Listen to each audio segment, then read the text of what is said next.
Assalamualaikum warahmatullahi wabarakatuh. Kami dari kelompok 7 ingin mempresentasikan tentang analisis turnaround. Yang pertama, saya sendiri Muhammad Diki Prasetyo, NPM 1501010070. Kemudian Arisnawati, NPM 1601010046. Kemudian Kemal Sidki Abrar, 1601010113. Kemudian Agus Devi Rianti, NPM 1601010139. Kemudian Wiguna Herditama, 1601010148.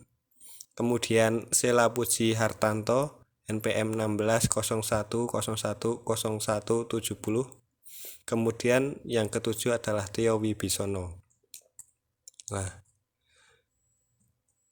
Analisis turnaround. Analisis turnaround atau putar haluan adalah istilah yang banyak digunakan dalam change management untuk memperbaiki perusahaan atau institusi yang sedang sakit. Istilah turnaround di sini dipakai untuk menjelaskan strategi yang dapat dipakai oleh pemimpin perusahaan yang menghadapi banyak kendala. Namun ia masih punya cukup waktu dan masih ada riset yang memadai untuk mencari solusi.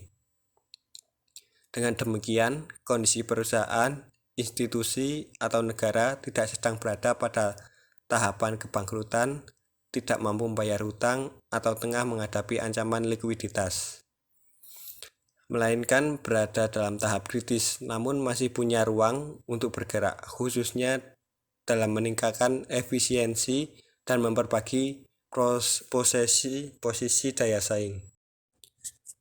Selanjutnya, ada beberapa indikator yang dapat dipakai untuk melihat seberapa jauh perusahaan dapat diputar haluannya, yaitu yang pertama adalah dukungan yang kuat dari stakeholder, para pekerja, komunitas, dan pemegang saham. Yang di sini dapat dilihat dari ucapan, opini, serta keseriusan untuk berkorban bagi stakeholder. Kemudian bagi pekerja adalah bersedia gajinya diturunkan, dirumahkan, kemudian tidak menerima kompensasi dalam waktu tertentu. Kemudian yang kedua adalah adanya bisnis inti atau core bisnis yang dapat mendapatkan cash flow.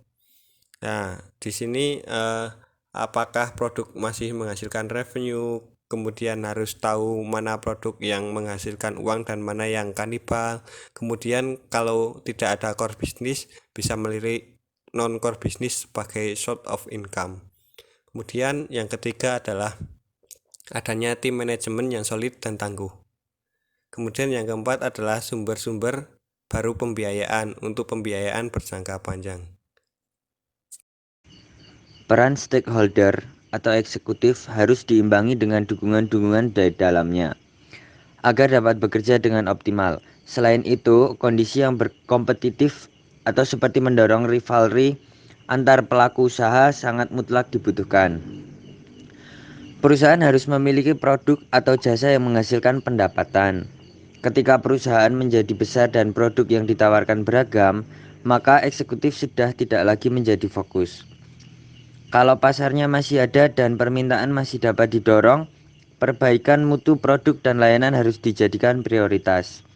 Yang jelas, harus ada core business yang dapat menghasilkan revenue atau pendapat. Indikator core business yang sehat terdiri dari beberapa aspek. Yang pertama, produk unggulan dengan merek yang trusted atau terpercaya. Yang kedua, database customer serta kesetiaan yang tinggi. Ketiga, relasi marketing yang kuat dan dapat diandalkan. Keempat, sumber pasokan bahan baku yang berkualitas. Yang selanjutnya, hak-hak paten, cara bekerja yang efisien, dan yang terakhir, tenaga kerja yang produktif dan kultur kerja yang sehat. Dari berbagai indikator core bisnis yang sehat, tentu harus diiringi dengan manajemen tim yang baik juga. Namun, selain mengandalkan manajemen tim yang baik, harus dilengkapi dengan kredibilitas yang mumpuni dan dikenal luas. Hal tersebut yang nantinya dapat mempengaruhi kepercayaan dari pemilik modal atau bank. Semua hal di atas merupakan persyaratan apakah turn on turnaround masih memungkinkan dipakai untuk menyelamatkan perusahaan. Yang selanjutnya, cara lain untuk keluar dari situasi sulit adalah dengan produk andalan. Biasanya kesulitan yang dialami perusahaan adalah tidak bisa diandalkannya produk andalan. Hal itu disebabkan oleh beberapa faktor. Yang pertama, quality control yang tidak memadai. Yang kedua, delivery tidak tepat waktu. Yang ketiga, teknologi sudah ketinggalan zaman. Yang keempat, muncul produk-produk pengganti. Dan yang terakhir, medan kompetisi baru. Kemudian, solusi untuk mengangkat produk andalan tersebut adalah dengan berbagai upaya. Tersebut dibagi dalam dua kelompok, yaitu upaya yang langsung terkait dengan manajemen produk dan yang tidak terkait secara langsung dengan produk. Untuk yang selanjutnya yaitu tentang produk lama atau existing product dan konsumen lama atau existing customer. Dengan metode kontras eksekutif dapat membedakan produk dan pasarnya antara yang sekarang dengan yang seharusnya bisa dikembangkan. Dengan begitu, eksekutif turnaround dapat melihatnya dengan kerangka yang lebih jelas. Di sini saya akan mengambil contoh dari Johnson. Jadi Johnson ini membuat sebuah produk yaitu bedak untuk orang dewasa. Nah, ketika melihat pertumbuhan populasi orang dewasa kalah cepat dengan pertumbuhan populasi anak-anak, bahkan terdapat kecenderungan populasi orang dewasa menurun. Dengan begitu, Johnson mengembangkan produk baru yang lebih halus dan juga dapat dipakai untuk anak-anak. Untuk yang slide selanjutnya yaitu upaya-upaya tidak langsung. Untuk poin yang pertama yaitu mengubah budaya korporat atau melakukan transformasi dengan adanya nilai-nilai. Tidak mudah mengubah budaya korporat karena hal ini akan menyangkut banyak pihak dan institusi. Untuk poin kedua yaitu efisiensi. Untuk melakukan turnaround diperlukan upaya-upaya khusus dengan membentuk gugus tugas khusus untuk menangani efisiensi. Untuk poin yang ketiga yaitu reorganisasi. Jadi mengubah suatu organisasi ini tidak terletak pada orang ataupun pada jabatan baru, tetapi untuk mengubah suatu sistem yang ada di organisasi tersebut. Dan tidak untuk mengubah juga tujuan dari organisasi tersebut. Untuk slide yang selanjutnya yaitu destinasi sumber daya dan penghargaan. Ada 5 hal yang perlu dimiliki. Untuk yang pertama yaitu pengakuan di mana posisi sekarang. Untuk poin kedua visioning, gambaran tentang posisi strategis ke depan. Untuk yang ketiga destinasi atau sasaran yang jelas. Untuk yang keempat sumber daya, dana, alat dan keterampilan untuk mencapai tujuan atau destinasi tersebut. Untuk poin yang terakhir yaitu pengakuan atau penghargaan terhadap para pelaku perubahan. Saya akan melanjutkan presentasi dari Mbak Sela. Visioning, yaitu seorang pemimpin yang melakukan program visioning, sebuah program kegiatan reflektif untuk merumuskan masa depan perusahaan. Artinya dalam hal ini, pemimpin dapat melihat suatu masalah perusahaan dari titik elevasi yang lebih tinggi, sehingga dapat melihat perusahaannya secara utuh. Nah, dalam hal ini, visi tidak lagi dikatakan sebagai individual vision, melainkan sebagai hasil renungan bersama. Dalam hal lain, visioning merupakan sebuah proses yang menumbuhkan pemahaman bersama tentang gambaran institusi di masa depan. Jadi, sebagai orang lama di dalam perusahaan, maka seharusnya kita sudah punya gambaran tentang masa depan perusahaan. Tetapi sebagai orang yang bijak, kita akan memulai kerjanya dengan mendengarkan dan melihat secara sistematik. Artinya, kita akan melihat dari titik elevasi yang lebih tinggi sehingga bisa melihat perusahaannya secara utuh, bukan seperti di masa-masa lalu, kala kita ditugasi menangani salah satu divisi atau unit perusahaan yang hanya melihat suatu secara fungsional. Selanjutnya, destinasi. Perusahaan harus bisa menetapkan arah bisnis dengan menilai di mana posisi perusahaan berada dan arah tujuan perusahaan. Tujuan jangka panjang dan rencana tindakan yang akan perusahaan gunakan untuk mencapainya seluruhnya harus didasari pada fokus masa depan. Dengan begitu, perusahaan dapat menerapkan cara terbaik untuk menghadapi peluang dan tantangan. Rencana strategis juga digunakan untuk menilai serta menyesuaikan arah perusahaan dalam menggapai perubahan bisnis. Selanjutnya, sumber daya, dana, alat, dan keterampilan. Dalam manajemen, faktor manusia adalah yang paling menentukan. Manusia yang membuat tujuan dan manusia pula yang melakukan proses untuk mencapai tujuan tersebut. Tanpa ada manusia, tidak ada proses kerja, sebab pada dasarnya manusia adalah makhluk kerja.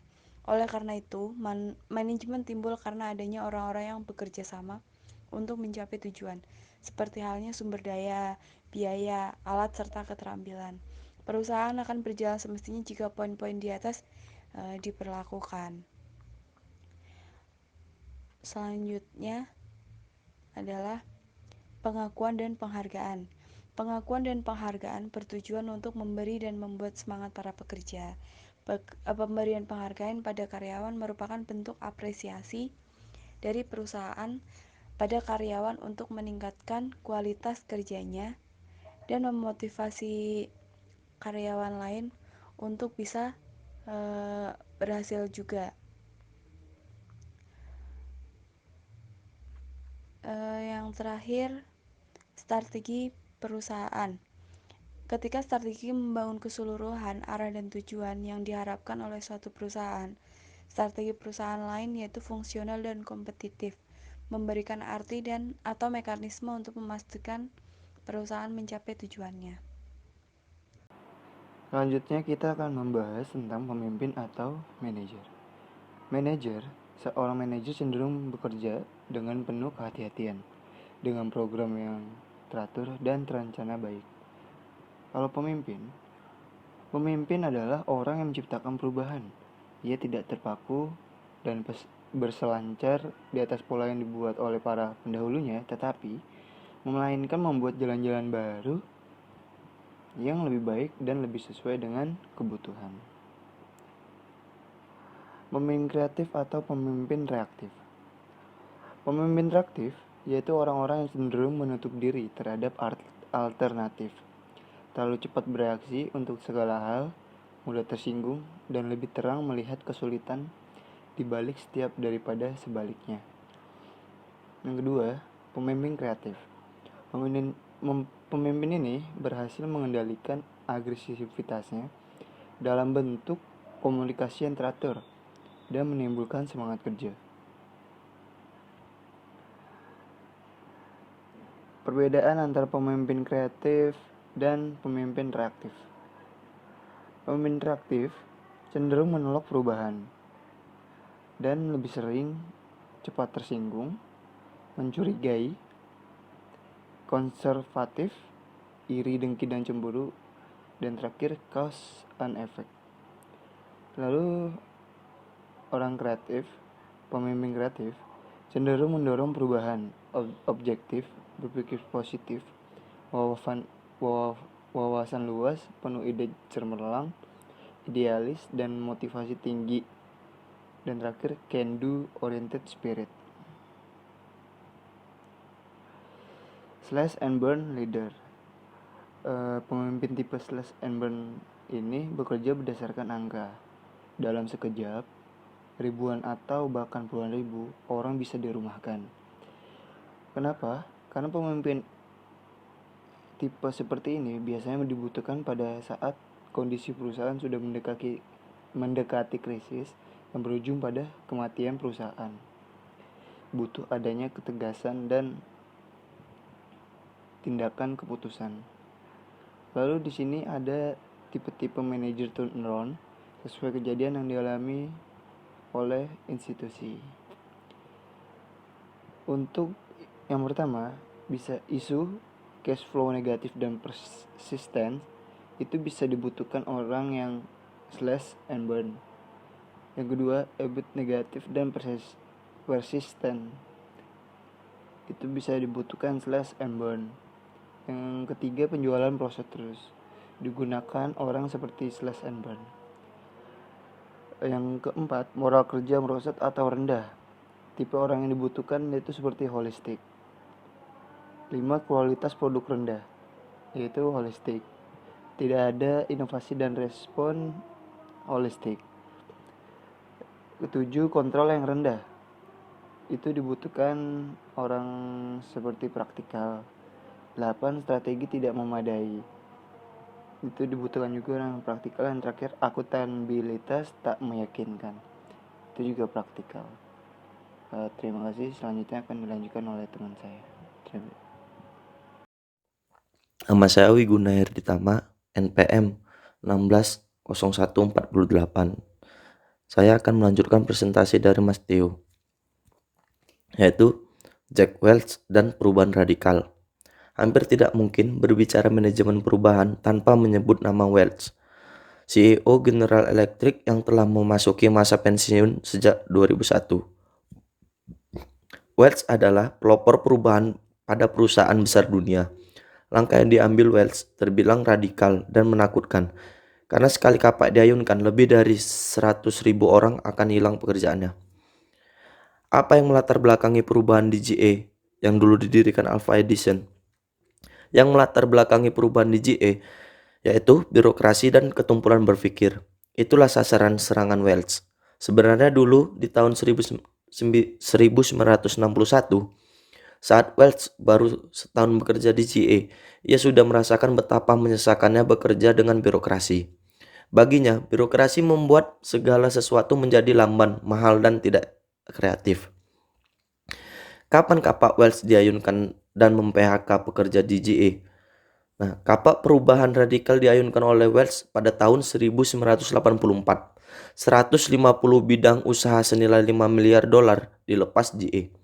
Dalam tempo 2 tahun selanjutnya, 130.000 orang di PHK. Ini berarti GE kehilangan seperempat dari jumlah SDM-nya. Bagaimana Welch melakukan semua ini?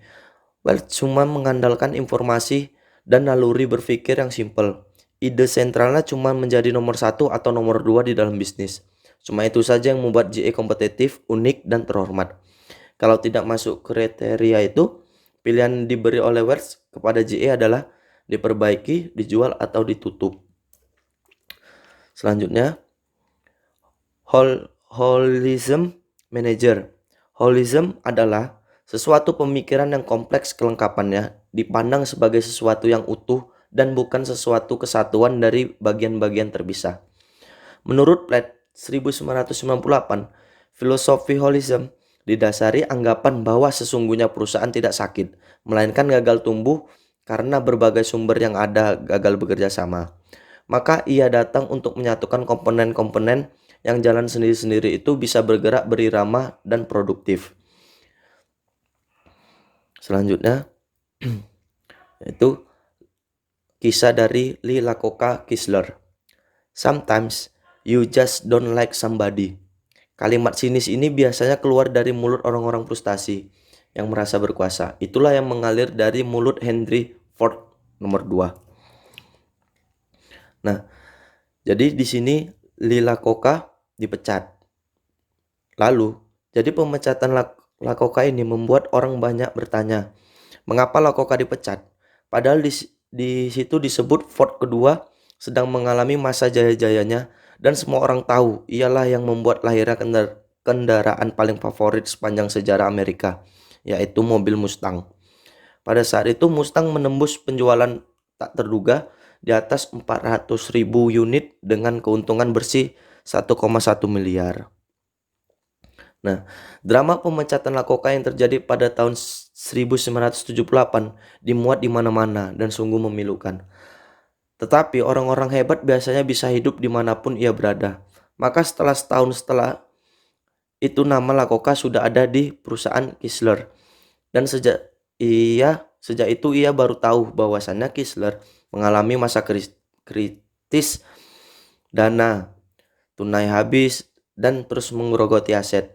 Sebagian besar karyawannya malas dan tidak produktif. Nah, ketika ia sampai di Detroit, Pers menyambutnya dengan tulisan besar, Chrysler's losses are worst ever. Tapi syukurlah ia bukan orang baru di otomotif. Ia segera menggebrak dan melakukan turnaround di Chrysler. Prinsip Iacocca adalah mencari orang-orang hebat tidak melulu dari perusahaan hebat. Bisa jadi orang-orang hebat adalah pejuang yang dibesarkan oleh perusahaan sakit. Sejak saat itu orang-orang di Chrysler menaruh kepercayaan yang besar. Sejak saat itu Chrysler selama 3 tahun telah bangkit kembali. Pada tahun 1983, Chrysler sudah meraup untung sebesar 925 juta dolar. Tak lama kemudian Lakota mencatat cek sejarah Chrysler sebesar 813.487.500 US dollar untuk membersihkan utangnya pada negara dari neracanya.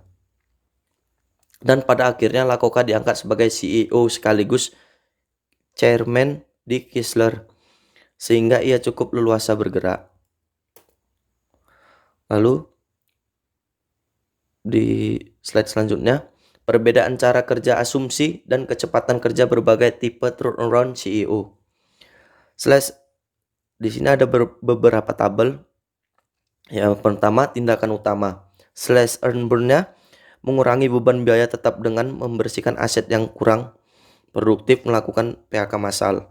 Holism-nya menyatukan seluruh komponen organisasi yang telah retak dan jalan sendiri-sendiri.